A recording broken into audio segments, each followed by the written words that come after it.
Today we're going to talk about the air regulator and the oiler you will find on our Corghi machines. Most of our rim clamps will have a combination of both, which is your air regulator with the water separator and the oiler. We call this the FRL or filter regulator assembly. On our Master Series, you will typically find just the regulator, not the oiler. If it has just the regulator with the water separator, it has a lifetime grease inside the machine. It doesn't require any kind of additional oil to the air system. These do require maintenance and adjustment, especially with a new machine install. The air regulator itself is fairly simple. It works just like any other industrial air regulator. You have your adjustment up here. This unlocks it. Clockwise will increase pressure, counterclockwise will decrease pressure. And you literally see that on the gauge itself. These also have a water separator valve that's automatic. Once you get down to a few PSI of air, when you eliminate the air off the system, as the air pressure drops, this valve will open and it will dump any kind of moisture that is collected inside this reservoir, and then it will seal back up once you apply air to the machine. The oiler has a reservoir located on the bottom. You just unscrew it counterclockwise. The reservoir just gets filled with standard air-chill oil. There is no proprietary oil that's necessary. If you do have problems removing this reservoir, we include a wrench to assist and just snug it tight. In order to adjust this, you need to pay attention to a couple things. This has a small flathead adjustment screw inside. There is a small little brass pintle that is inside this clear area, and what happens is as air flows, depending on how much air flows through this, it will drop a little drop of oil into the air line to start to lubricate the O-rings, seals, and so forth inside the system.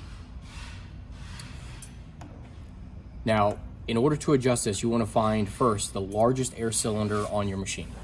If it's a rim clamp, the largest cylinder is actually going to be the bead brake cylinder for your shovel. If it's a Master Series, such as 50, 500, 5000, the 26s, 28s, J's, Code, etc., all of those machines you would typically use the large bead brake cylinder for either the upper or lower bead breaker disc itself. So what we're going to do is we're going to go on ahead and adjust this, and I'll show you how this functions. Okay, sorry for the shaky video. As you can tell, right in the center there's a very, very small drop of oil coming off that brass pintle. That's where you're going to look for. So now that you know what the largest cylinder you have in your machine is, what we're going to do is we're going to consider one full length or one full movement of that cylinder to be a stroke. So that would be from, let's say, the bead breaker on your rim clamp would be the pedal all the way off, so the foot all the way out. Then you hold it to where the foot is all the way, the bead breaker shovel foot itself, the shovel is all the way in, so you hold the foot pedal down. That's going to be one stroke. And when you let go, the cylinder comes all the way back out, the shovel comes all the way back out. That would be two strokes.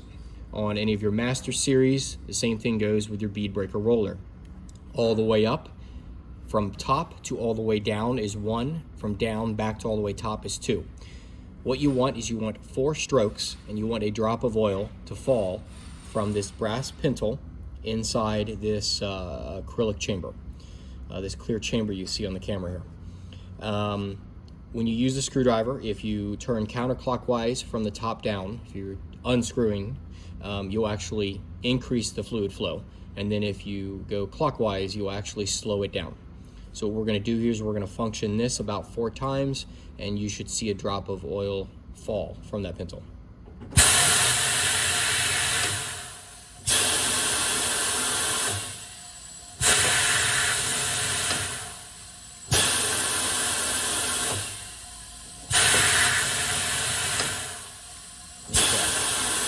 So that was actually 5 strokes for us.